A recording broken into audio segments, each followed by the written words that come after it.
And we are live with another episode of BS Busters. So before we get into it, what else can... Well, this is a fun cast, so we're not going to go over too much news, but it's been a very eventful few days. Shit, Terry Bogard came to Smash Brothers. I guess that's cool. If you care, I don't really, but some people do. No, I just don't. No, I just, here's the thing. The characters I really wanted in the game, that I really like Banjo-Kazooie's in it, Simon Belmont's in it. The characters I was like, okay, these characters have to be there because they basically were built on Nintendo platforms. Okay, they're in it. Every other character is just gravy. I'm like, okay, that's cool. It's cool you're there.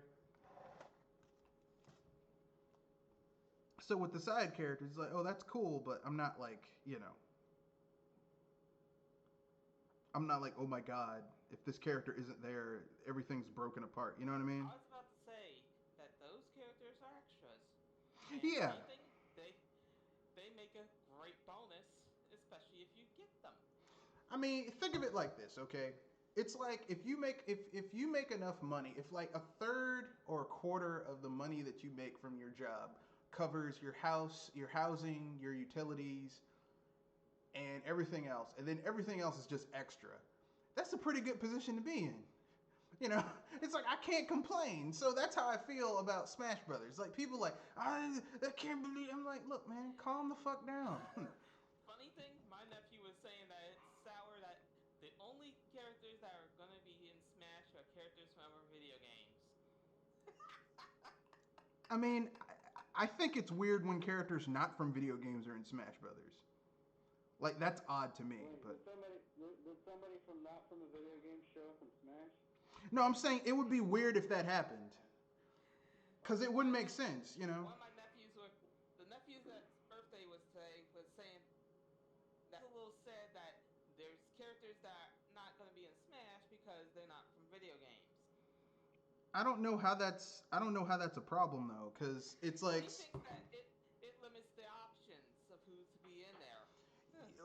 Did you explain to your nephew that Smash Brothers is a celebration of video game history, specifically Nintendo video game history? Oh, I no. told him, I had to tell him that Smash Brothers is a celebration of the history of video games in one form that is universal, beating the beep out of each other. I'm just saying that seems kind of weird to me, but it is what it is. Yeah, I had to explain it to him, but if anything, he kind of gets it. All right. Still sour, but he gets it. All right. All right. So, but before we go any further, let's have everyone introduce themselves. I guess we can start with the lady, then Kenoshi, then Pinky, and then myself, and then we'll get into it. Ladies first. Welcome, ladies and gentlemen, boys and girls of all ages. Welcome to the BS Busters Make of the Week podcast. I am Joe Moonstar, and it's time to bust the wolf. All right. Kenoshi. Kenoshi. Actually, about Nita here to say that the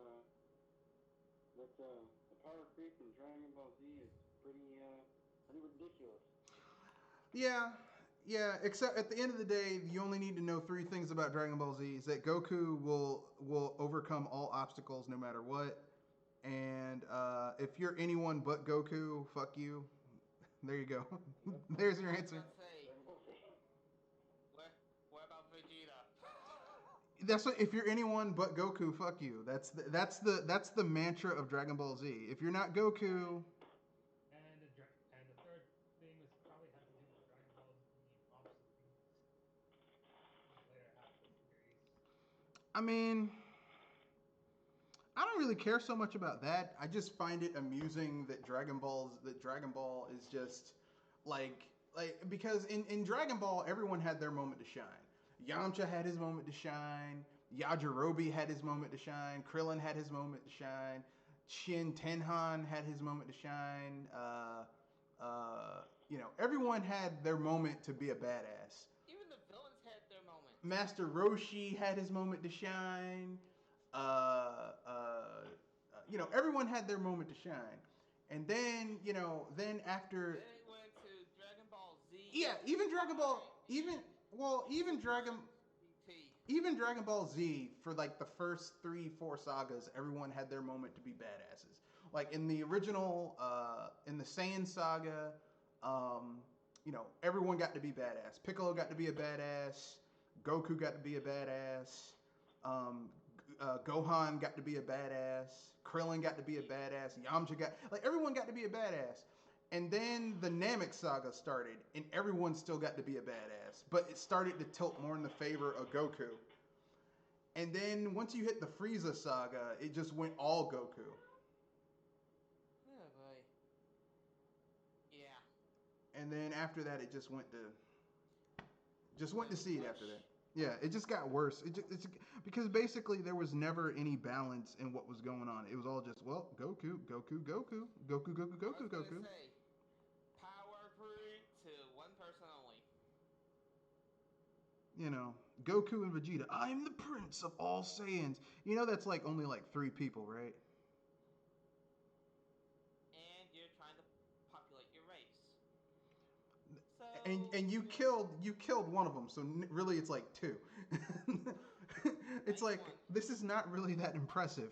Like, that's like saying I'm the strongest person in my village. Well, how many people live in your village? It's just me.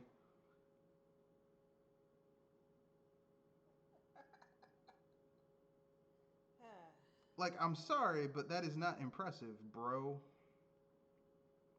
That's basically Dragon Ball Z. But sorry, Pinky, introduce yourself.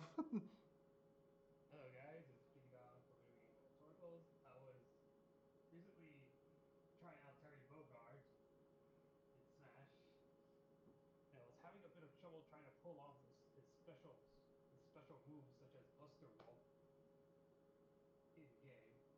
Input command style. Yeah, input command style. Since those are, you can't do those with regular B moves. They have to, they're exclusive to the inputs. Once Terry is either He's 100% either. in stamina or has 30% of his stamina left in stamina mode. I was gonna say that he's either at 100 plus in normal battles or under 30% in stamina mode. Yeah, that's what I was trying to say. Yeah, it sounded like you were a little tongue tied. I was only able to pull off Buster Wolf once and Power Geyser 3 times.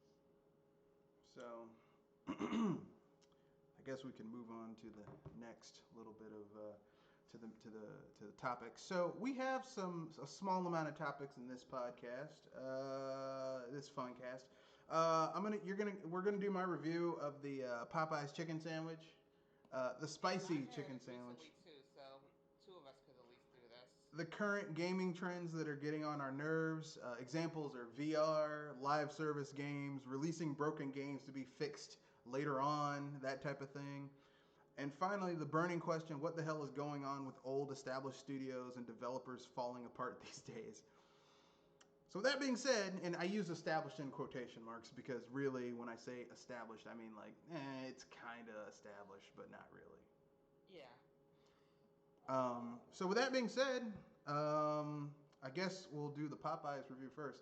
So who wants to go first? You want to give your review first, Jewel? Sure. I recently had it today, and it was the spicy one, by the way. It wasn't too bad, especially when you have the cheese sauce. I'm not a fan of cheese on certain sandwiches, That's kind of weird because they didn't put cheese on mine. I had the spicy as well. but I could tell it's a cheese-like sauce and pickles on the bottom of it. The Yeah. chicken was not bad. I mean, it's not worth down forward A wherever, but it's not bad. All I'm right. surprised. I'm surprised I actually used a fighting term joke there. All right. Um. So I guess it's my turn. Well, as someone who went to a private school where our hot lunch 4 days a week was catered by Chick-fil-A, I can tell you I'm intimately familiar with Chick-fil-A's chicken and their chicken sandwiches. Never Um, had Chick-fil-A, so you got revenge on me. so I can tell you, as someone who is very intimately familiar with Chick-fil-A, is Popeye's chicken sandwich better than Chick-fil-A's chicken sandwich? Is it good enough to wait in line 20, 30 minutes to get it? Is it good enough It's good enough to have somebody get get stabbed stabbed? for. Yeah. Is it good enough to get stabbed for? I will say no. Maybe take an ass whooping? Yes. Is Just about their rivalry. Why those two, but not a three-way between them and KFC? because KFC's chicken is trash. It is trash. It is not good at all in any way, shape, or form. Basically, so you're gonna ask me, is Popeye's chicken sandwich, is it that good? You're goddamn right, it's that good. um, it's spicy. If you get the spicy chicken, it's got like this spicy mayonnaise on it, which is delicious. The pickles are dill pickles, so the acidity of the dill pickle helps to mitigate the greasiness from the fried chicken. It's Popeye, it's fried chicken. So, I mean, fried chicken in almost any permutation, if it's properly fried, is pretty good. Now, I said, now notice those caveats. If it's properly fried, it's pretty good. In this case, it was properly fried, yeah. No, this was pretty good. This is properly fried chicken. Now I went to there's two Popeyes near me. There's one that's like kind of right off the both of them are right off the interstate. But there's one that's like kind of like in a shadier neighborhood, and I couldn't get in there. I drove past there, and there was this huge line. I was like, "Fuck that!" And I drove to the one closer to my house, which also had a line, but it was moving, and it would have moved faster. But their intercom outside was broken, so you had to like drive up to the main window and give your order there, which is why it was kind of slow. If that hadn't been the case, it probably would have been a little bit faster. But yes, I got the spicy chicken sandwich. I've had the non-spicy chicken sandwich, but then I got the spicy chicken sandwich, and I got to tell you, yes, it's good. It's better than Chick-fil-A's chicken sandwich. For one thing, it's bigger than Chick-fil-A's chicken sandwich. For another thing, the breading is crunchier, it's spicier, it's got more flavor. The bread is a brioche bun, which is nice and soft and buttery. It's good. The spicy mayo is the pièce de résistance, but what really brings it all together are the dill pickles, which the acidity kind of helps cut through the fattiness, the richness from the fried chicken. But aside from that, yes, it is good. It's really, really, really good. I was gonna say it's not go it's not shuriken punching, but it's pretty good. Let me put it this way. Of all the fast food chicken sandwiches you can have, just like go to a drive-thru and pick up, it's the best one. Now, if you want to make a really good fried chicken sandwich, which I've done because I tried to get one about 2 weeks ago, and they were out, so I said, fuck it, I'll go make my own. You could go and get a boneless, skinless chicken breast and pound it thin, and then slice it in half and marinate it in buttermilk and seasonings, and make your own fried chicken sandwich, which I've done. It was good. I'm not gonna lie, it was good on some thick cut white bread that I made myself with a little bit of spicy mayonnaise that I made myself, and 2 dill pickles from cucumbers I made myself. But I mean, who wants to go through all that when you can just go to Popeyes and buy one? So, is it good? You're damn right it's good. Is it worth getting stabbed about like they did in the next state north of? Well, actually, a little bit to the east of me because of the way the geography is where I live. Is it worth getting stabbed over? Hell no. Maybe taking an ass whooping though. Yeah.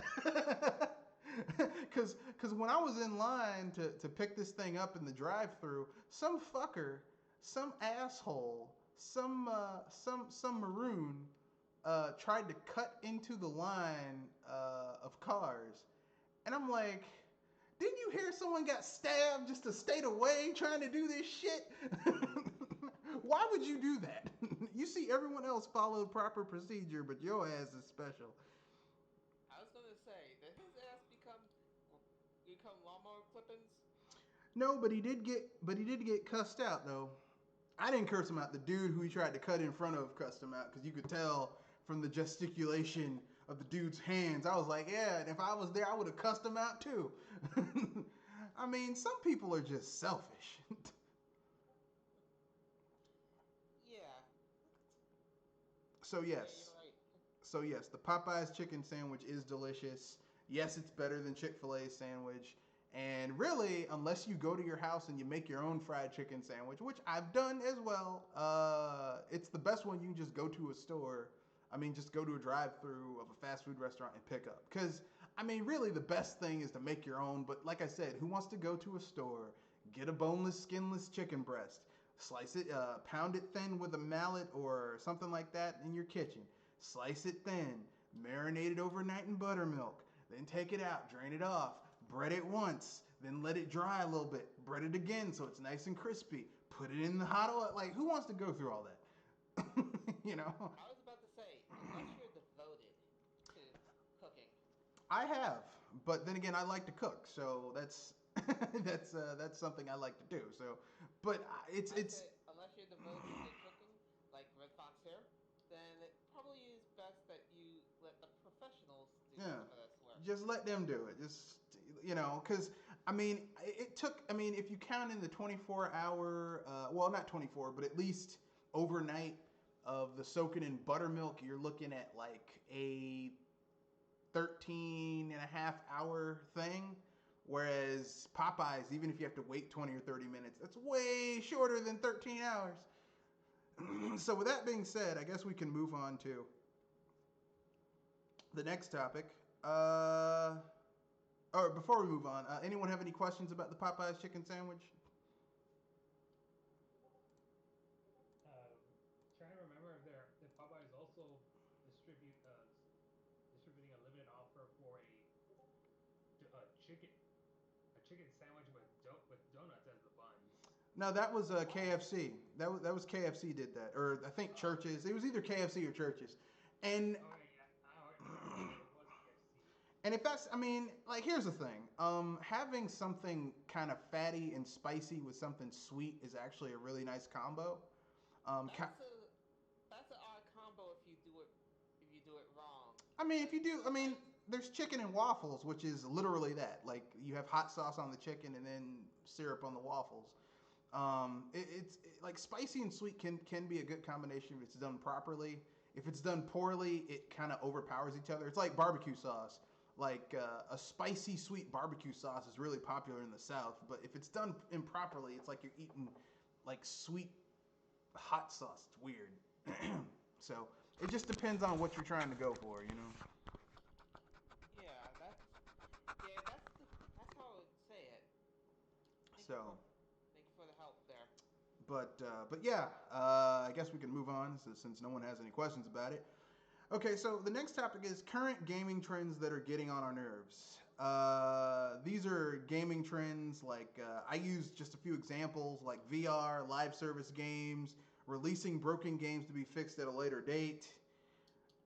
So, who wants to go first? Required tutorials, as in you cannot escape them, but if anything, they are necessities for starting a game. As in, you want to learn the basics of the game, that's good. But some people are just that stupid to ignore the tutorial and go for and try to experiment it themselves. And as much as I have to face palm seeing people do stuff like that, it makes me sometimes wish that there's an optional tutorial so we could watch how stupid some people are when they fail so miserably. And yes, I'm sounding sarcastic and sadistic at the same time. All right. Um,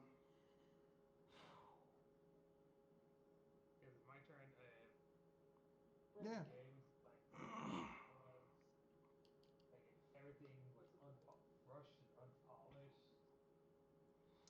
Yeah, I can understand that. I'm personally tired of I'm personally tired of that too. But go ahead, lay down your argument on why you're tired of it.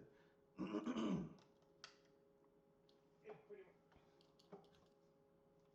it can pretty much mess pretty much mess up my progress, and it could be and make and it might make things worse if it has a auto save feature, which means it might soft lock you.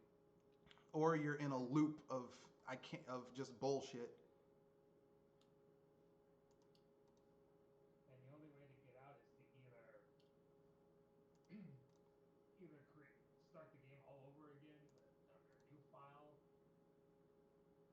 or wait until a patch arrives to fix it to get yourself unstuck. But who knows how long that patch will arrive? Maybe a few weeks or a month.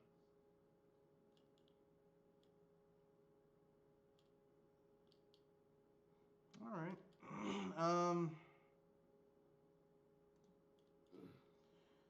Kenoshi? Excuse me. Oh yeah. Oh yeah. Yeah, I could get behind that. But I mean, broken PC games have been a thing since forever. Forever and ever and ever.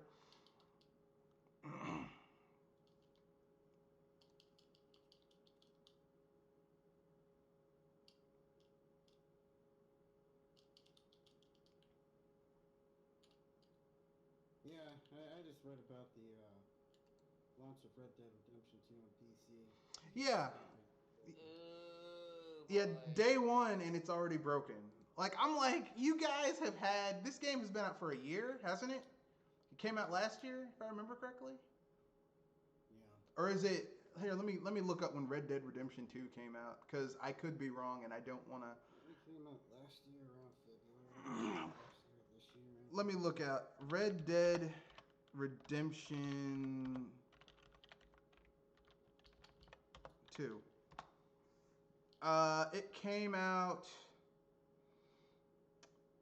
It came out on consoles last year, October. So basically, it's been out a little over a year, and they couldn't fix some of this shit. And here's the thing, like even though they're like, well, the lead platform was consoles, like all this shit was developed on a PC. So there's no excuse for it being broken like that on PC.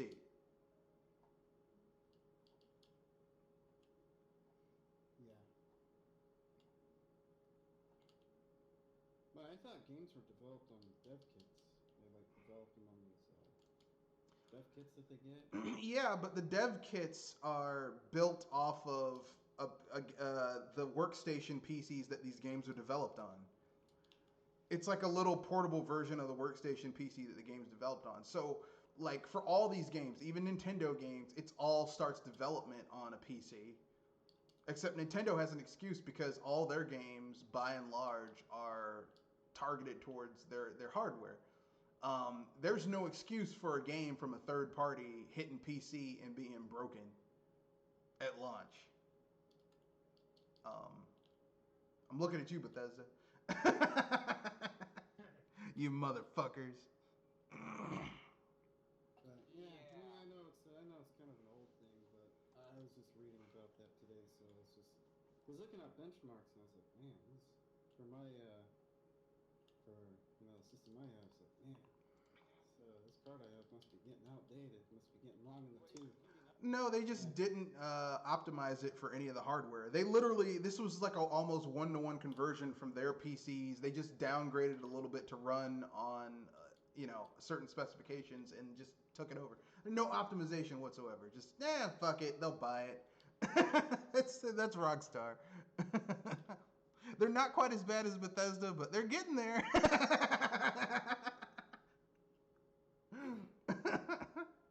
Like, you should not have to buy a new PC every time a new game comes out. Or a new graphics card. That's some bullshit.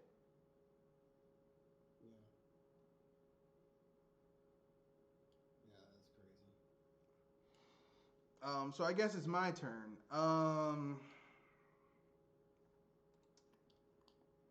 I mean, I have a lot, but I'll just name two. The first one, I'm tired of developers, whether they be, especially developers who primarily develop on console, talking about power. Because once a console hits the market, it's already obsolete. Okay? No matter what. Like the Switch came out 3 years ago. Okay? Yeah, 3 years ago this month. Okay? And I hate to break this to people, but when the Switch came out, the hardware in the Switch was top of the line like 4 years earlier. Yeah. Okay? It's always been, I mean, it's always been that way. When Nintendo, when the NES came out, it was using parts that was Top of the line in 1980. Yeah. 1980. Even some stuff is from the late 70s too. Yeah, I mean, but I'm just saying, like, it was top of the line in 1980, 1979, but not in 1983, 84. No. You look at the Xbox One, even the Pro versions of these consoles, the Xbox One X, the PS4 Pro. Yeah, those parts were top of the line like 3 years ago before the shit came out. Yeah, but not now. Not when it hit the market. These new consoles coming out next year, the parts in them were top of the line 3 years ago. So these developers, oh man, the power.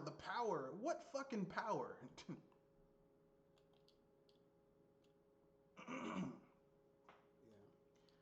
This shit is obsolete by the time it hits the market. It's already old hat.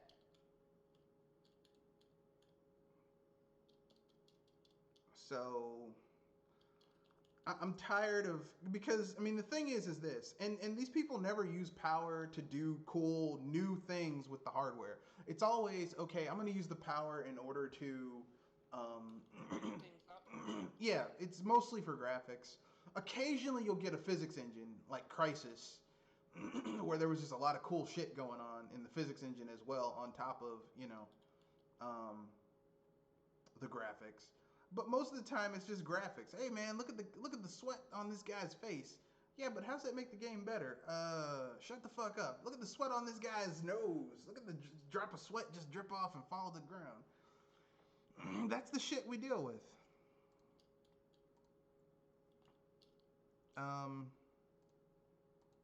Which leads me to my second complaint. My second thing I'm tired of.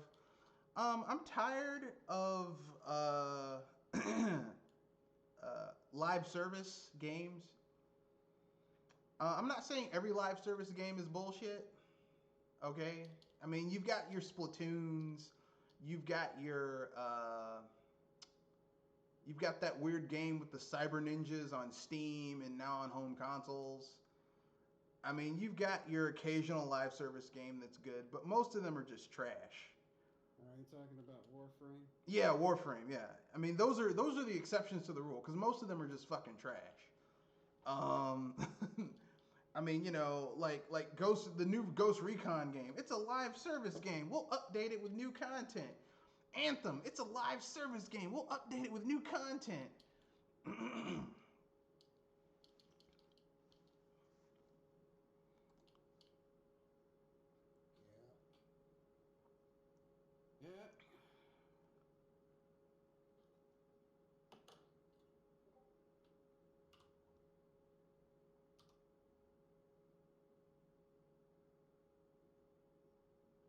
So I'm personally tired of it. I'm tired of this bullshit. You know. Yeah. Yeah. The only other thing I'm tired of, besides what I said earlier, is people trying to duck VR. Beep.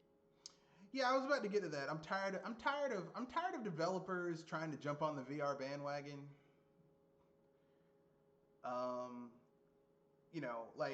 And these are like some of these people should know better. Like John Carnack, this dude has been in the industry for over 30 years. He should know better than trying to push VR. Because like okay, every every 5 to 7 years they try to push VR. For as long as computers and video game consoles have been a thing, people are trying to push that. Like in the early 80s, they tried to push VR. I mean, it was mostly for like simulations and like military training and some arcade machines, but they were trying to push VR. And then in the late 80s, they were trying to push VR. And then in the mid 90s, they were trying to push VR. And then in the early 2000s, like the turn of millennia, they were trying to push VR. Every 5 to 10 years, some motherfucker is trying to push VR. Now, I don't know about you guys, but I wear glasses, and I'm very nearsighted and I have slight astigmatism. I have enough shit on my face that are barriers to me enjoying visual media. Why the fuck would I want to put some goggles on my face to play a goddamn video game? Neil, I can hear the word immersion. And I can hear what you're going to respond to it next. They can immerse my left nut in their mouths. No, here's the thing, okay? Until they learn how to first of all, everyone keeps on saying VR is the future. VR is not the future. What's beyond VR is the future. So AR or total immersion is going to be the future. Once we get to the point where we can totally immerse someone in a video game, where like you basically put on a helmet and you just sit in a chair and your muscles twitch, like the electrons that control the muscles twitch and all that shit, but you're doing it in a game like you're actually there. That'll be the future. VR as it is right now, where you just put some shit on your face, that's not the future. This is like a stair step. It's like steam. It's like vehicles that used a spring as the power source in order to move things. That was not the future. That was a stair step to the future. That was like, oh, that shit's not gonna work. We'll keep on going this way. Like, that's basically, like, I'm tired of people, and I'm tired of developers taking perfectly good games and pigeonholing in VR.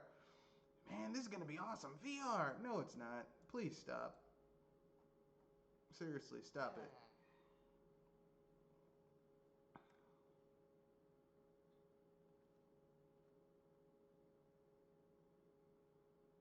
So far, the only thing springs are good for, by the way, as far as I can feel it, is shock absorption. And I don't, and unless you're a vehicle or somebody that likes to rumble in the bed, I'm not sure how it's going to be outside of those two realms. So, What are you guys talking about? I'm gonna step away from. We were talking about how VR is not the future in a sense. precisely, we're talking about trends that we're tired of. Yeah. VR is just too damn expensive. And not just that, it's not perfected. Like, it's not. I mean, until they come up with total immersion, just putting some shit on your face. Oh man, it's like I'm there. No, it's not. I used a PlayStation VR. I was about to say. It just felt way too disorienting. I didn't really like. It's not Yeah. something I would want to sit down for like a. Say I'm playing The Witcher 3 or something like that. I'm gonna be wearing for 2 hours. Yeah. And also, I'm gonna be the one that's probably gonna be laughing my rear end off when watching somebody playing a VR game has all their loot jacked. Just because they're so quote unquote immersed in the system. Yeah. As in they have all their senses focused on the VR that they don't hear or sense anything else going on. Well, I just love these journalists that, when VR came out, they're like, oh, VR's the future. Oh, just essentially, busting a nut out of VR. Seems like the technology is still not there yet to make it completely immersive.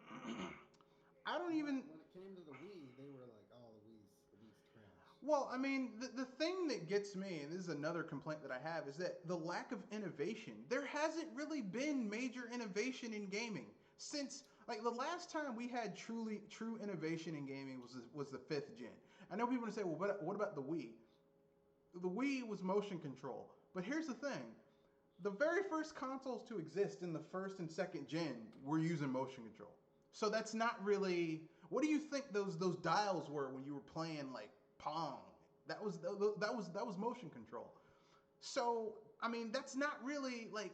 I mean, the Wii had better motion control, but it wasn't perfected. So even that wasn't really innovative. That was just refining an innovation that had happened years ago. There's a total fucking lack of innovation in gaming. There hasn't been any new genres really coming out.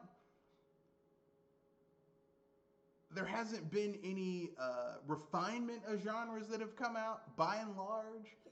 Well, what about FedEx the delivery game? The delivery game that's gonna come out on Friday. Did I just hear that? FedEx the game. Are you fucking with me or are you serious? You serious? Say, are you on shrooms or something? I don't know what you smoking, but it's some good shit, bro. I was alluding to Kojima's game. Oh. You mean well, speaking about Hideo Kojima, this is just an aside. I was reading the interview where he's like, well, he's like, my inspiration to make this game was Brexit and Trump. And then I thought to myself, I'm like, you know what? You're brilliant. You are fucking brilliant, because just like those two things are full of shit and incomprehensible, this game is full of shit and incomprehensible. You're brilliant. You are a fucking genius. I take everything back. You are fucking brilliant, if that's the case. I have to wonder, how many shrooms do you have to be on to be inspired by the worst guy in the universe and I'm just saying, if that's the truth, I take it back. Hideo Kojima is fucking brilliant. We just didn't see it. Konami was holding him back. Jeff Keighley and Kojima need to go book that Love Hotel right now and make out, if that's the case. But yeah, I'm just saying. I'm just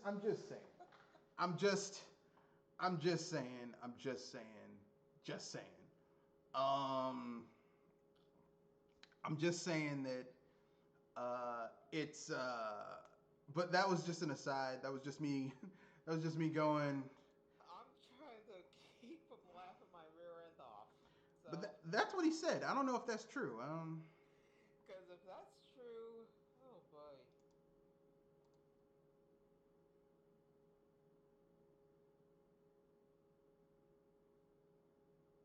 But I guess that. I really needed that laugh. So I guess we should go to the next topic. This is the burning question that I thought we should cover in this podcast, which is one of the burning questions is, what the hell is going on with these old quote unquote established studios and developers falling apart these days? What prompted me to come up with this topic is seeing, studios like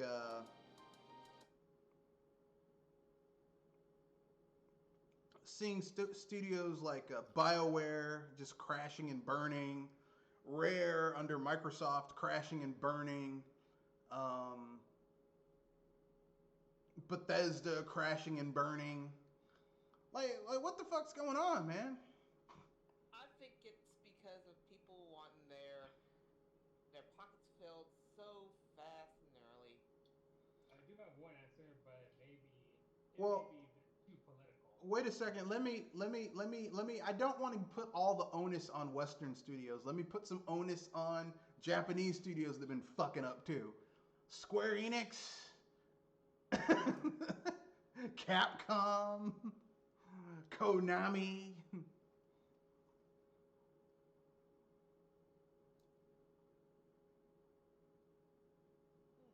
Yeah, because Konami is. Konami should have fought. Kojima sooner.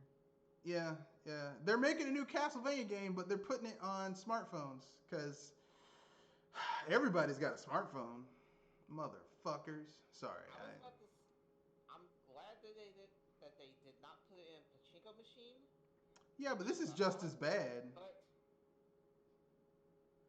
yeah,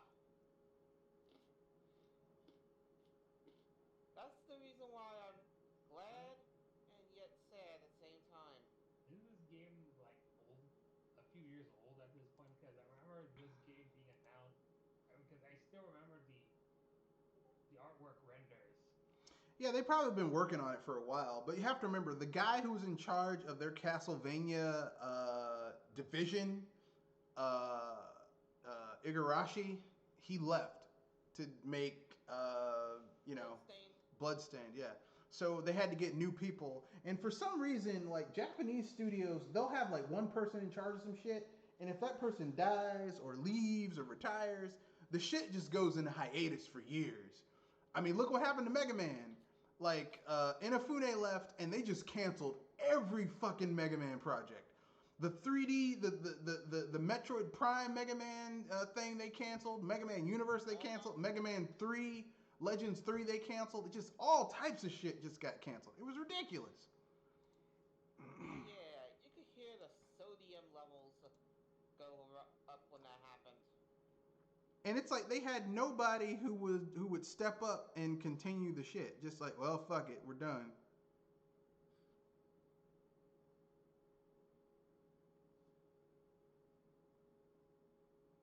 Yeah, I mean, where's your backup? But that's just me. So who wants to take a stab as to why these companies are just going downhill?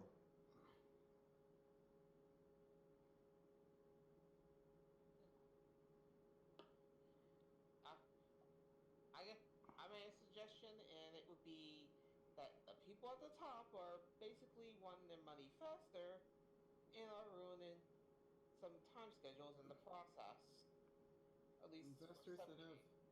investors that have no idea how video game development works. I think also Yep. has uh, is partly to blame. Yeah. All right. Um, who else wants to go? Or will you elaborate on that statement? Oh, for example, that one guy saying that Nintendo should make a Mario game where you charge like $1 for every jump or something like that. Just ridiculous things like that, I guess. Fair enough. Fair enough. Fair enough. Not to mention publishers also pushing developers to ridiculous, putting them on these ridiculous time schedules where the publishers want a lot of these features that they can't implement them, you know, in a timely fashion. So they have to work these ridiculous hours. Yeah, that's a part of it.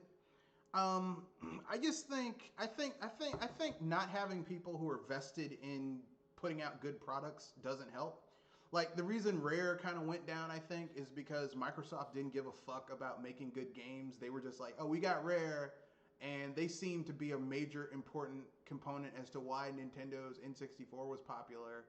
So we'll take Rare, and it'll cripple our competition, and it'll make us good. And it's like you really don't understand why Rare was good at the during the fifth gen, do you? You know, it's like you don't have a fucking clue.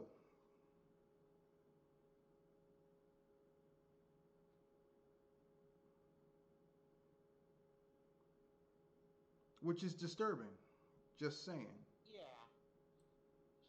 Like, do you do you know why Nintendo didn't resupply Rare? Because they saw they were going downhill and they were getting the big head. They were getting arrogant. Um,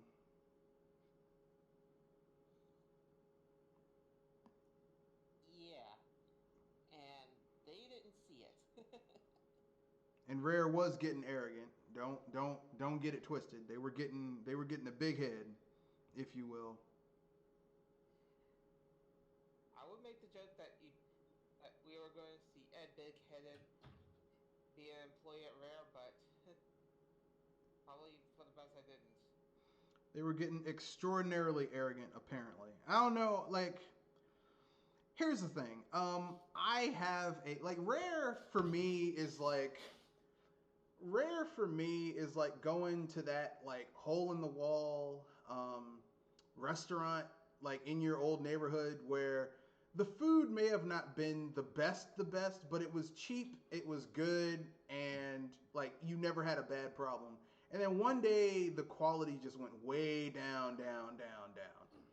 And that's Yeah. Rare under Microsoft. It was like, because even Rare towards the end, like Star Fox Adventure is not a bad game. I personally think it would have been a better game had they not shoved Star Fox's ass into Dinosaur Planet. If it had just been Dinosaur Planet by itself, it probably would have been a better game. Because like Star Fox doesn't even belong there. It's like, what the fuck are you doing here? You know, it's like you belong here. Um, I think it's because of the idea of brand recognition, which we all know how dangerous that could be. Yeah, but the thing is that Star Fox doesn't even make that character. It doesn't even make that game better. Like he literally does not add anything to make that game more engaging. He's just there. It's like this game doesn't even. It probably would have been better had it just not had Star Fox in it. I'm just saying. Yeah, as I mentioned before, brand recognition is a bit of a double-edged sword. Yeah. But hey, what do I know? I'm just some guy. Just some guy. But yeah, I'm like, I don't really appreciate you doing that. I don't appreciate you, you know. The reason I brought up Rare is because Ed Bryan, a former character artist from Rare, has left Rare to go work at Playtonic, bringing yet another old guard into Playtonic. I mean, basically, Playtonic is like the Blues Brothers right now, and you know we're getting the band back together. We're on a mission from God. I was going to make the joke that this is turned out to be like Chrono Trigger all over again. We're getting the band back together. We're on a mission from God. Yeah. Don't you understand? We're getting the band back together. I mean, you know, and you know, if Playtonic can ever get enough old school staff to bring back some quality gaming, I would love it. Now, all they need to do is make a spiritual successor to Conker's Bad Fur Day and Donkey Kong Country 64, and we're in. Or at least I'm gonna be happy. I don't give a shit about anybody else. Fuck them. I'll buy it. Just like I bought Ukulele, those 2 ukulele games, because they were fun. But yeah, that's just me. I was about to say, you probably got really lost in the first one. What, Donkey Kong 64 or Conker's Ukulele? No, I mean it was fun. I beat it. I 100%ed it. I'm one of the people who actually like that game. I'm not. I'm not saying that it's not an enjoyable game. I'm just saying that you probably got lost. Oh, you mean just like, just totally? I mean, you mean lost as in immersed in the game, or lost as in I didn't know where the fuck I was going? You didn't know where something was. Oh no! I never had that. I never had that point in the game. But then again, like I've played so many of those types of games, like bad ones, good ones, middle of the road ones, that like the tropes that were in it weren't really like, oh, I don't know what's going on. Because I like 3D platformers, so that's kind of like one of my like I've played so many 3D platformers that I'm kind of like, you know. I don't mind 3D platformers myself. It's just that sometimes, design-wise, it kind of makes me wonder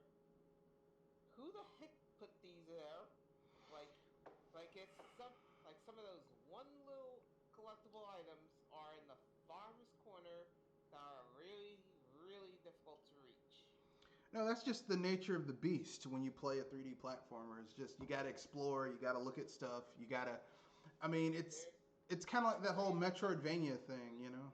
I was saying there's a difference between good exploration and bad exploration.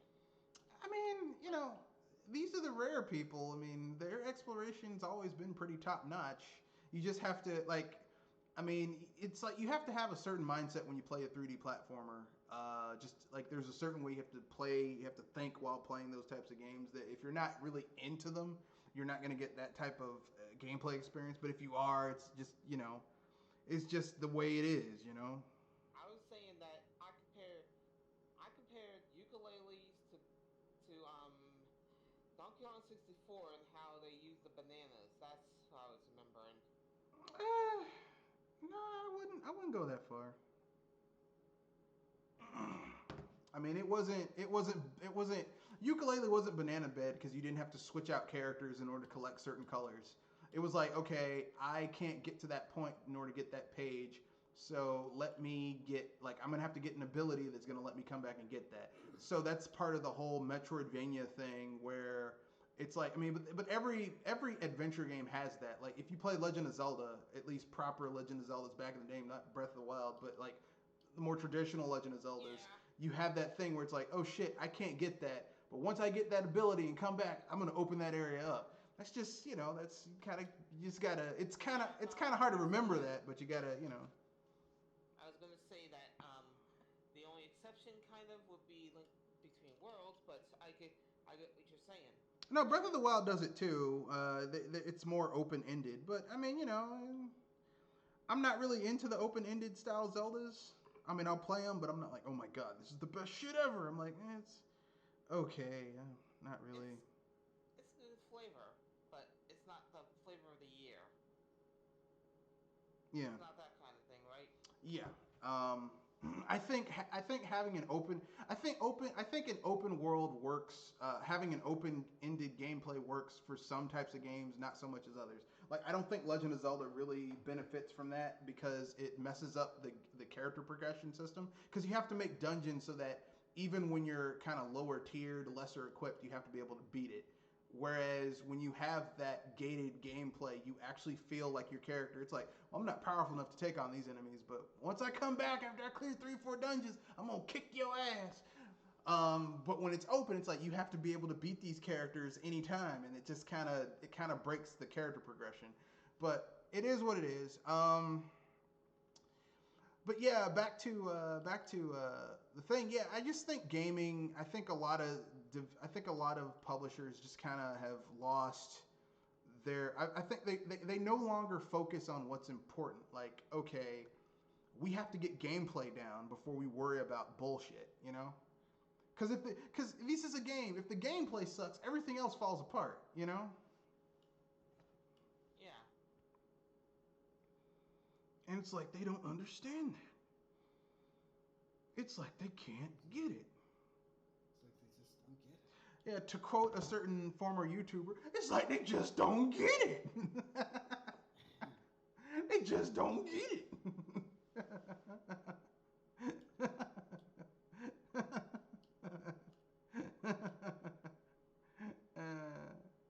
Yes, and look, for those of you who don't know, there's a certain guy who was a major YouTuber on YouTube who was kind of an asshole, uh, and kind of contrarian, and just said shit just to say it with no real.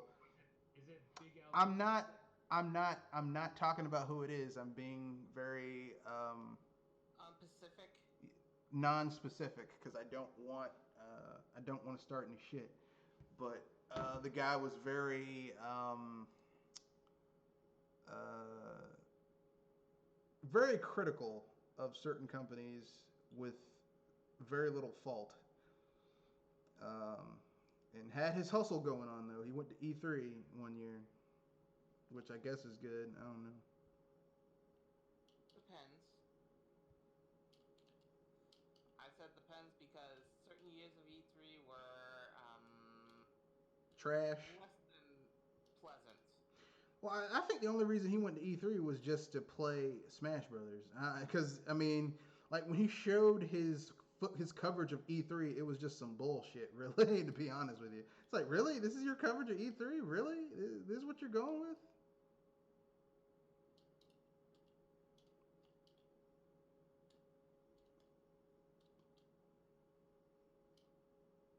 Okay.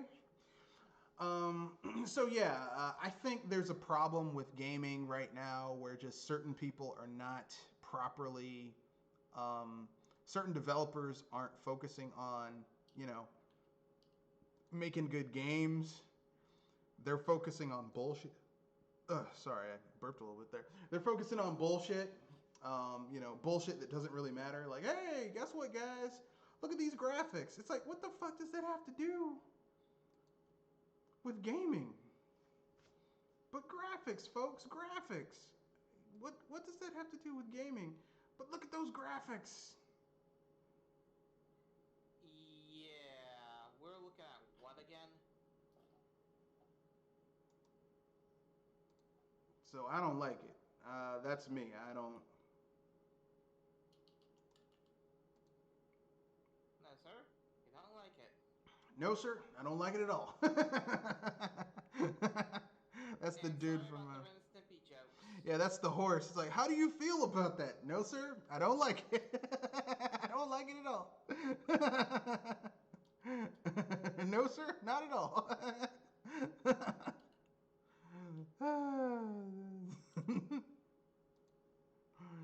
Not even a little bit. Nope.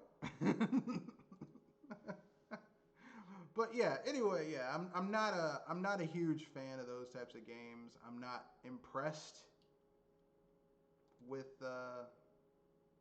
with those characters. I know some people are gonna get mad. How dare you?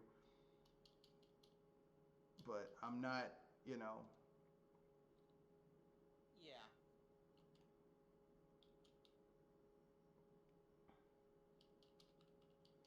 Like I want to see cool shit. Like I'm tired of people focusing on bullshit. I want to see cool stuff, not bullshit. Please stop. Please stop focusing on bullshit and start focusing on good shit. Uh, and for those of you who don't know the difference, I will explain. Um, you know, like stop focusing on graphics and physics engines and focus on gameplay, the core gameplay of what the stuff is supposed to be. Or at least for the sake of our Lord, give us better AI partners to work with. Yeah, better enemies, just something like that. Don't just do some bullshit. That's all I'm I asking. say AI partners because the most reasonable thing that we always hate is escort missions, and well, if somebody can make those enjoyable, that would be a beeping godsend. It's not the worst thing in the world, but it is kind of annoying. But It is if it's required for the game. if it's not done well, yeah. If it's not implemented well, there's a problem. If it's implemented well, it's not that bad. But that's just me. With that being said, anyone have anything else they want to bring up that is like a fun topic, not a news story? Uh, So I Let's see. Fun topic. so I got the I got Kenoshi's got one. Kenoshi, then Jewel, then Pinky. Kenoshi, go. I picked up a few PS2 games. I got the Ratchet and Clank trilogy. That's a good one. Yeah, I didn't really like the way the HD remastered look, at least of the Jack and Daxter series. I figured it'd be kind of more of the same with the more recent with the Ratchet and Clank series. So I just got it on the PS2 instead. All right. Yeah. You know what? You know, I recently got I recently rebought Rogue Galaxy, which is like it's kind of like the unofficial sequel to it's like the unofficial third game in um, shit. I forgot the name. The level 5 RPGs. Shit. Action games that they lied and said that they would kick. Fantasy Life. No, it wasn't Fantasy Life. It was for PS2 game. It was like when they first got started. It was the first one was a launch game for the PS2. Level 5. Level 5 company. Let's see. Dark Cloud. Yeah, Dark Cloud. Yeah, Dark Cloud. Because Dark, it's kind of like the unofficial sequel to Dark Cloud. Yeah. Dark Cloud 2 is not that good. I'll be honest with you. It's like it's got too much shit going on. Like it like the first Dark Cloud was good because it was fairly well balanced. You had the dungeon diving and then you had the city building. And it's like, you know, you had like little side activities that you could do, but they weren't like, "Oh my god, if you don't do this game's going to fall apart." But then you get Dark Cloud 2 where they just, okay, they had golf, they had fishing, they had gardening, they had you building your mech. It's like, god damn, that's too much shit. Plus the city building, plus the, I mean, it's like, damn, dude. Calm the fuck down, bro. Stab it. Stab it, damn it. This is too much. Too much. Sodium. Couldn't help it. No, it's like it's not that there were too many gameplay elements. It's just the gameplay elements were disparate and had nothing to do with each other. It was like you could go through that entire game without doing a damn thing. It was ridiculous. But anyway, yeah, the unofficial sequel to Dark Cloud 2 is Rogue Galaxy, and Rogue Galaxy is really good. I mean, it is really, really good. But yeah, yeah. The PS2 is one of my favorite consoles, and I know people are gonna be like, it's one of my favorite sixth gen consoles. I personally think it's a little bit better than say. I mean, I would say if you look at the library, the PS2 has a better variety of games in their library. I think the GameCube has a stronger library in terms of the games, like the games that were first party exclusive to the GameCube were better, but the PS2 had a better variety of games in the library. If you get what I'm saying. But that's just me. Kenoshi, anything else you want to say about your PS2 pickups?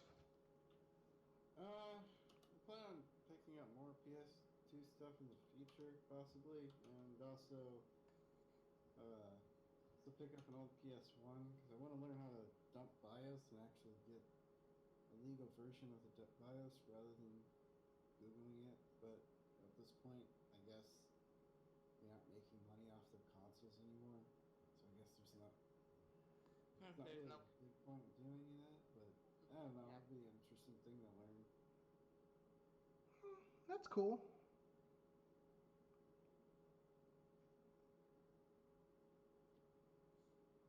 I mean, I'm not gonna get mad at it.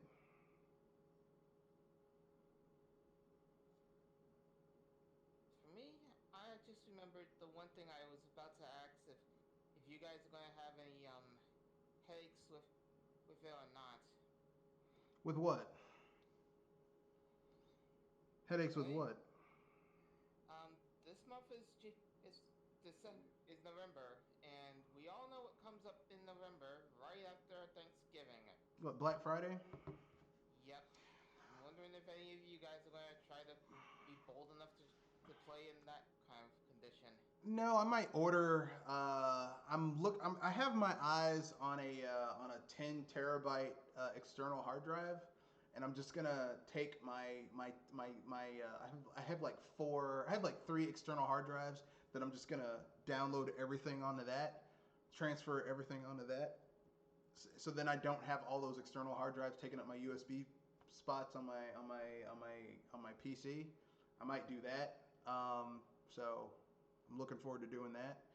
They'll probably have some really good deals for external hard drives coming out. I was gonna get another solid state drive, but the problem is that, like, even for 2 gigabyte one, it's like, I mean, the only thing I'm getting is higher transfer speeds, and that's about it. Like, if I get a 2 terabyte hard drive, it doesn't matter what the transfer speed is because I'll have enough space that it'll like if I leave a block in there, it can use the memory in there to help boost transfer speed. So it's a moot point, but whatever. But yeah, but I'm gonna order that online. I'm not gonna actually,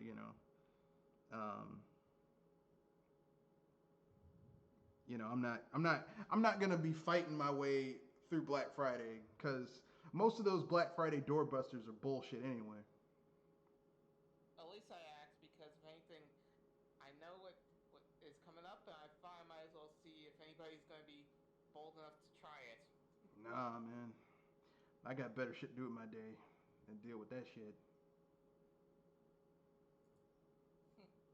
For me, if anything, I'd be I'd be looking for anything left over from Black Friday because sometimes those deals are the better ones when the chaotic ones are finally dispersed. I mean, if you can find a good deal, sometimes you can find a good deal. Sometimes, sometimes you can't. So it Yeah, depends. yeah. At least I asked. Yeah, it's one of those. Well, this might be a good thing. Probably not. Okay, so it's Pinky's turn. All right, let's see. A fun topic.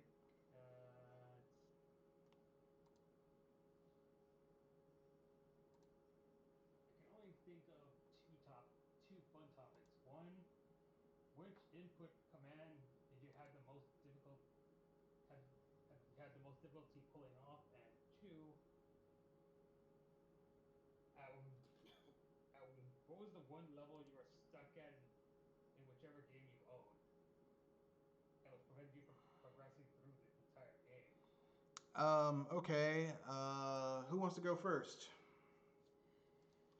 Shingoku Setsu. I'm trying to still pull that off at times. All right. And level? For level,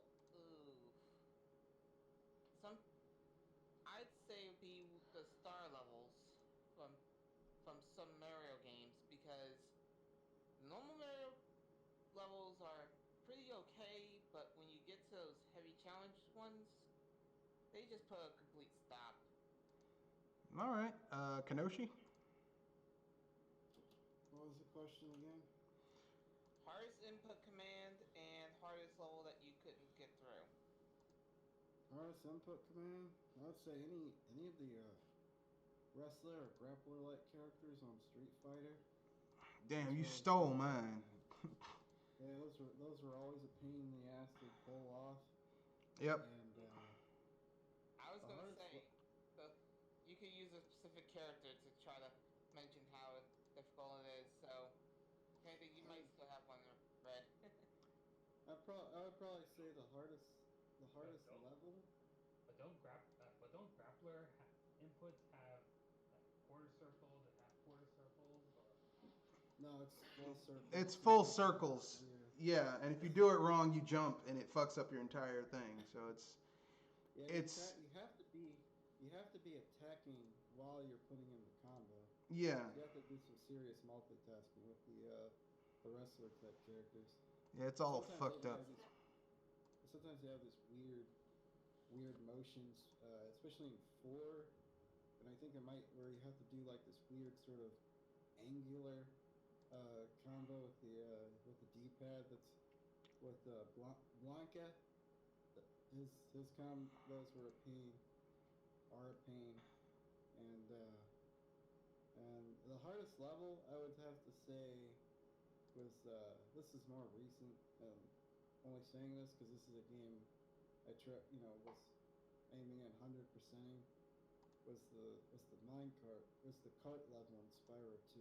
That was I think I spent about at least an hour or two on that trying to get perfect that. All right. Guess it's my turn. Okay, so this is something that's kind of well, Kenoshi did mine, but I'm gonna do it too. Fuck Zangief's commands because it's all full circles, which is a pain in the ass to pull. Because if you're playing like a charge character or like traditional inputs like Ryu or Chun Li or Cammy or someone like that, like you can just do the button inputs, or if you're using a joypad, the joypad inputs, whatever, and it works. But Jesus, those full rolls are just a motherfucker. Um, it's not cool. Which is, and the thing is like they knew it wasn't cool because when those people who made Street Fighter 2 left Capcom and formed Arc System Works, like Potemkin is basically like a better Zangief, and his moves are easier to pull off. So you know. Is that the tank character and the robot character from? Yeah, I don't know what the fuck happened because he used to look like Frankenstein's monster, and now he's a robot. So I'm like, I don't, I don't ask too many questions. I just play him. That's, I was like, I like the character. I don't know when this fucking robot shit came in, but. I was about to say, that's the lore book. I gotta go off on a tangent real quick about the new Guilty Gear movie coming out. That is one of the most beautiful 2D fighting games I've ever looked at. Like, they announced a few new.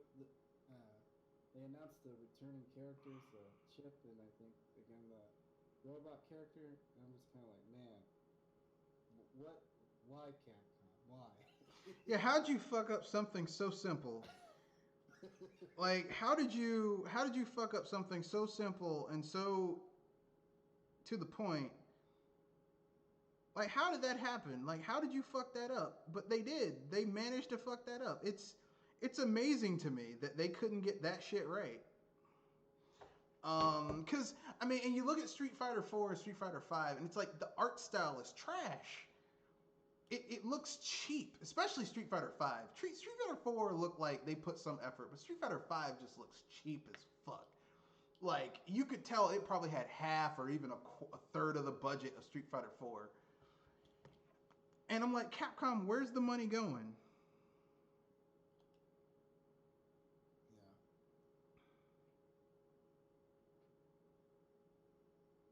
It's either to investors or to their own pockets.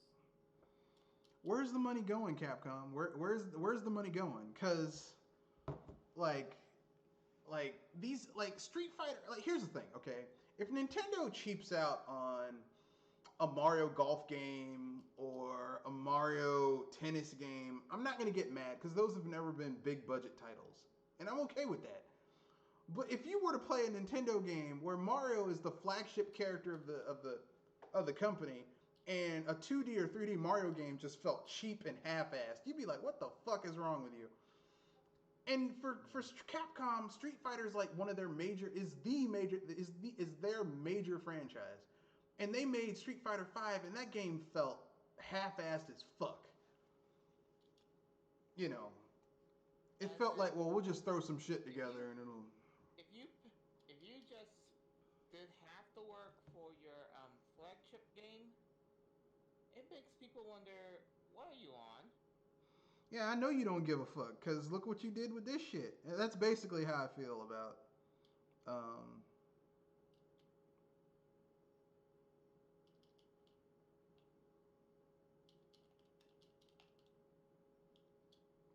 That's basically what I feel about Street Fighter 5. Is just it feels cheap.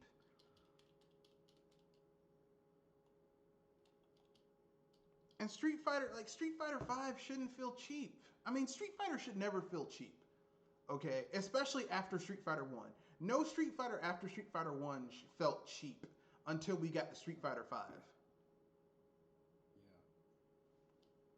Like Street Fighter 5 felt like, nah, we don't give a fuck. And I'm like, this is your core franchise, you know?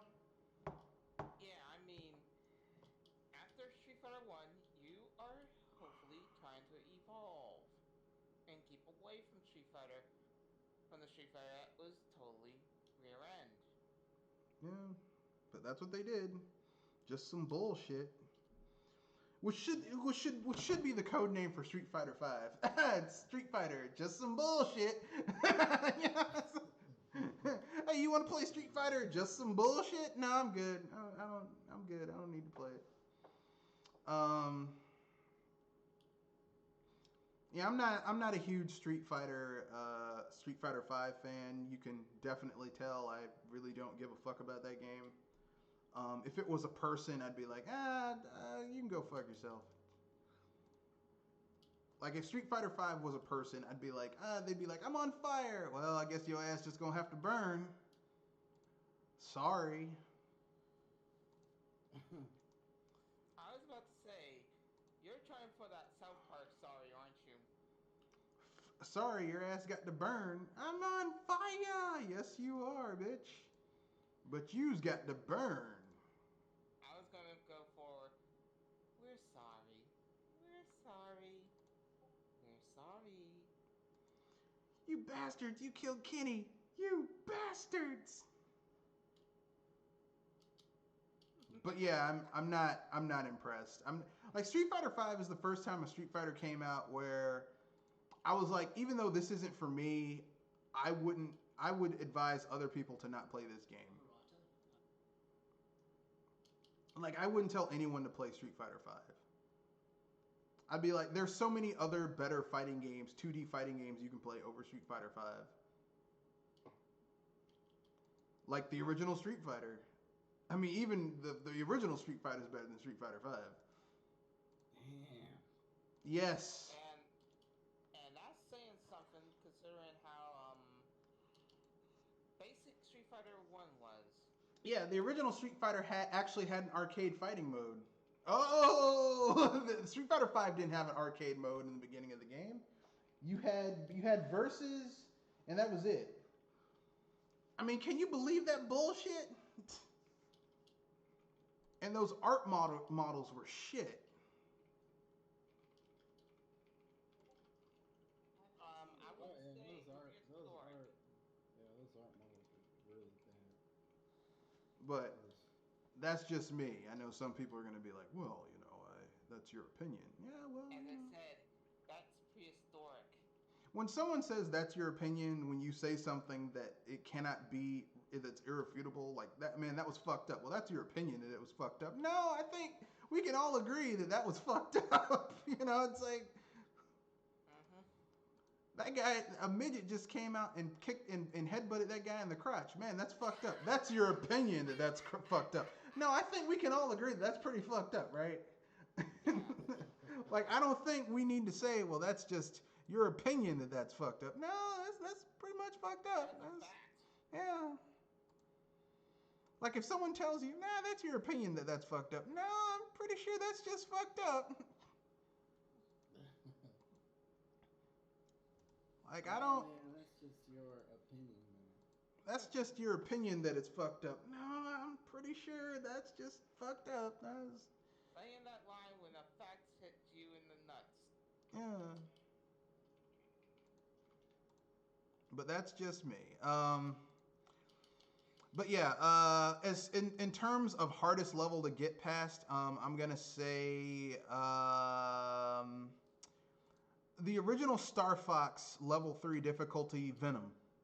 That is a fucking nightmare. Even now, that's a nightmare. I'm surprised that your controller didn't snap from some of those moves in there. Well, when I was a little kid, I couldn't do it. Now that I'm older and my skills have gotten better and I've become better at playing video games, it's like, oh man, I can deal with this. But when I was a little kid, I couldn't do it. I mean, as in, even if it happened today, that it would still happen. No. When I was a little kid, I couldn't beat it. As I got older, I got better at playing. I mean, because as you get older, you get better at playing video games for a lot of things, and it just got easier for me as I got older. But when I was a little kid, I was like, man, fuck this. I can't. Like I can beat. Like when I was a little kid, I could beat level 1 no problem because that's easy. Level 2, which is like normal, but level 3, I could get all the way to Venom, and every time, like I couldn't even get to Andros. I just fight my way through fighting the boss, and then fight my way through all that shit. I'm like, man, fuck this. I get you. I'm just saying that there are some things that even with all your EXP is that headache of a challenge? I mean, like I said, now it's not an issue, but when I was a kid, it was a motherfucker. Like it was a really difficult, contentious thing for me to do when I was a little kid. Like I said, now I can beat all three levels of Star Fox no problem. As a matter of fact, one of the reasons I find Star Fox 64 kind of like a lesser version of the original is just like like after going through the hard mode of the original Star Fox, like Star Fox 64 is easy to me. It's like, this is nothing. Even on the expert mode where like one shot can destroy your ship, it's like, this is still kind of easy. But Star Fox for the SNES, that game was a fucking nightmare, especially on hard mode. But with that being said, Pinky, I think you already went. Anyone else have anything else they want to say before we wrap things up? I haven't went myself. Like, Oh, sorry. Okay, go ahead, Pinky. the most difficult command puts I have is basically like for boxer characters like Balrog, Dudley. But Actually, or perhaps any charge related characters in general. so you're not good at with using Guile, huh? Because he's a charge character. Oh, that's weird. Because I'm pretty good with charge characters. Nah, charge characters are easy for me. Yeah. It's easy to combo. It's easy to combo into their attacks. Yeah. Well, for me, I don't combo. I try to use their specials instantly. Try to use their specials instantly. That's what I usually You look gotta for. Easy You gotta button. learn to combo and cancel. Yeah. I'm the type of person who try to use their specials rather than comboing, then use specials. Yeah, you gotta combo and then special. But that's just me. That's my own little. It just depends on how you use the characters. Like with charge characters really are designed about controlling the space. Like that's their specialty. So As in controlling every area between yeah, yeah, their opponent. yeah. That's their strength. Like that's what they're good at. So if you're playing as like Guile, Balrog, it's all about controlling the space. So if you really know how to use a charge character, they fuck up characters like Ryu, Ken, because basically they're all about. Yeah, well, they're all about like Ryu is all about like starting combos by jumping in, getting in close, starting hitting you with a weak attack, and then starting a combo so that can lead to a Shoryuken or a Hadouken or spinning kick or hurricane kick, shit like that. Um, Whereas if you're playing a character like Balrog, like you can try and use your Shoryuken, but Balrog has an attack that fucking punch right through that and knock you. Yeah, so what's the point, So if you know how to use those characters, they're kind of deadly to those types of characters. But they have their own weaknesses. They hate being touched. Well, if you have projectiles, you can kind of fuck them up. But getting to that point is kind of a. Yeah, but I was saying that charge characters sometimes don't like being touched. And Yeah. at least I'm guessing here. And then you've got cheap ass super characters like M Bison, who's just fucking cheap, motherfucker. I was gonna say M Bison and certain characters that are overpowered, like the boss characters. Yeah. And so, what's a level that you've just been stuck on? You're like, man, this level is a son of a bitch. Fuck it. Pinky. Oh, the hardest level. Let's see. I don't know if it counts as level, but the jump rope mini game from Super Mario Odyssey. If not, then maybe poison prawn, the poison spitting prawn plant level where we had to beat it without using Cappy. Yeah, that's kind of an asshole thing. Yeah, I can see that.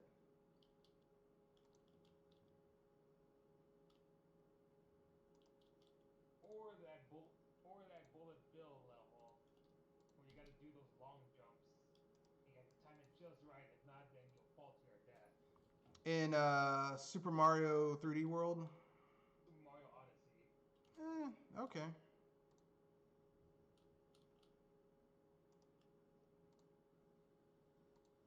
that's about it. Okay.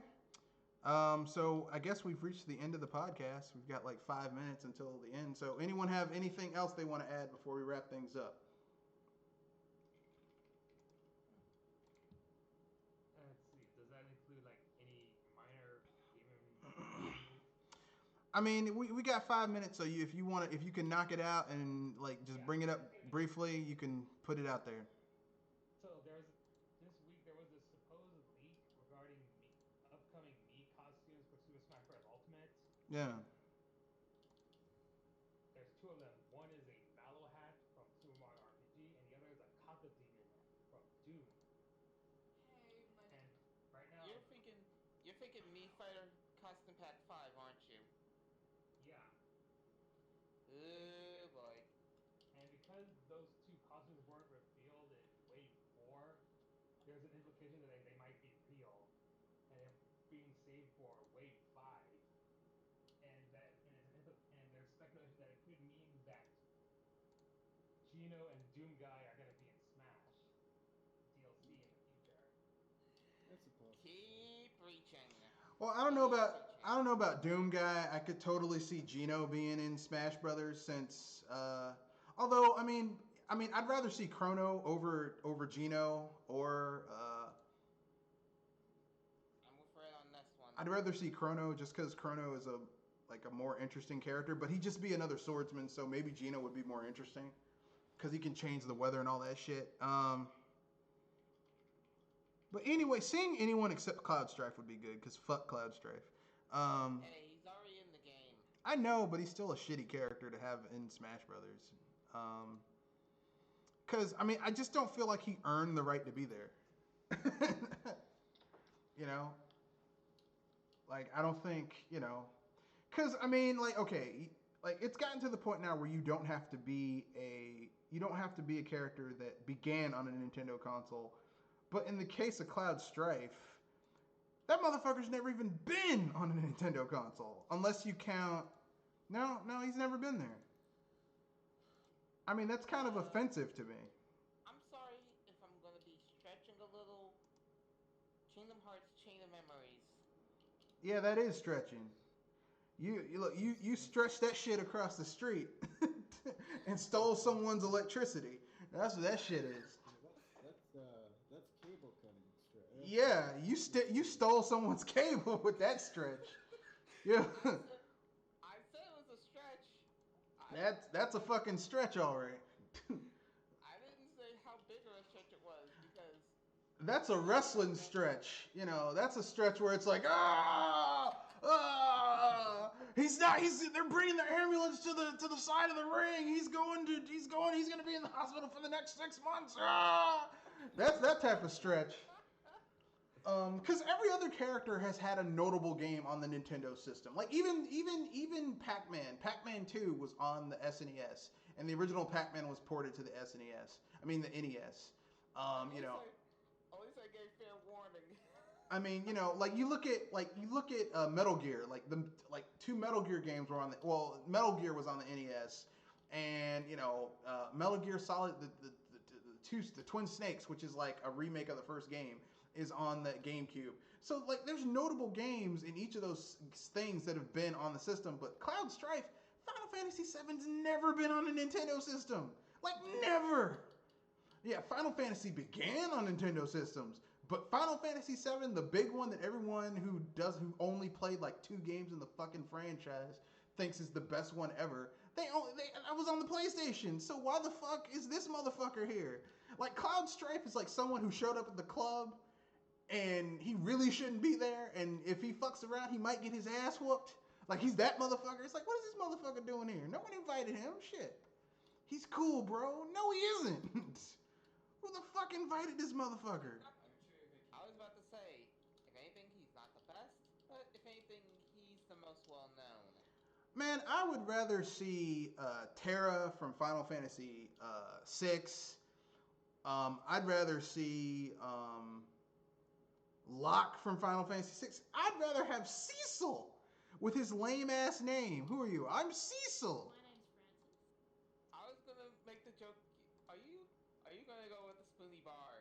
No, that's the dude's name, Cecil. Hell, I'd rather have Tella cursing people out. You spoony bod. I would rather have Tella as a playable character in Smash Brothers. This old man casting spells, beating people's asses with his cane is more interesting to me than that fucker Cloud Strife, who's just like he's not even a good protagonist. He's annoying.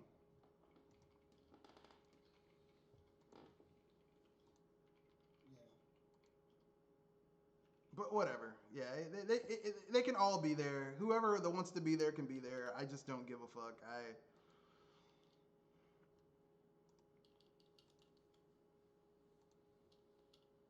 I mean, I like Final Fantasy. I like Mallow. I like Geno. I like all those characters, but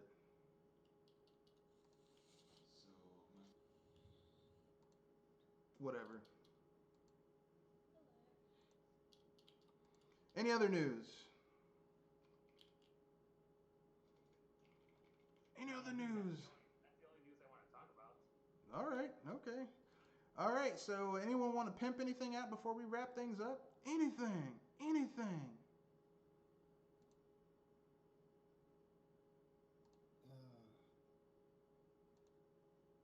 Death Stranding is coming out this Friday. It'll be Game of the Year, Game of all time. Get ready. Redbox and me are gonna have one thing to say about that. Utter BS. No, I'm just gonna say it right now. Like I said earlier, if what Kojima said in his interview is true, I will say that is the most brilliant fucking video game of all time. I don't think it's true. I think he's trying to jump on a bandwagon because certain things are unpopular in the world right now and in America. So, like, he's trying to bandwagon it. But if it's true, he's the most brilliant person I've ever seen. If not, then it's just some bullshit. So, either way, it's going to be interesting. I call BS.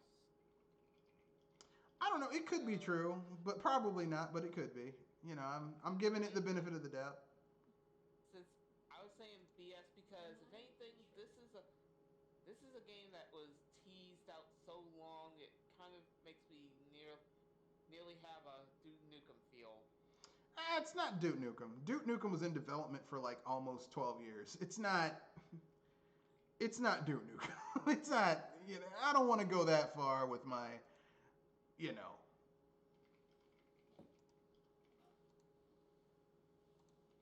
You know, I'm not going to go to Duke Nukem levels because that's a particularly deep doo-doo hole to go down. And I'm not going that far because just that's, you know. But anyway, yeah, that's my own personal opinion. I know some people might agree or disagree. I don't really care. Kenoshi, anything you want to pimp out before we wrap things up? Nah. All right. Pinky, anything you want to pimp out before we wrap things up? Nothing. All right. Okay, I guess it's up to me. I'm gonna. This is not an endorsement. This is not a paid endorsement. I just think people should do it. If you get a chance, go to Popeyes to get that spicy chicken sandwich. It's really that good. Popeyes, where I live, opens at 7 in the morning. I don't recommend going there at 7 in the morning, but that's when they open. I guess they might serve breakfast. I don't know, like a chicken biscuit or something.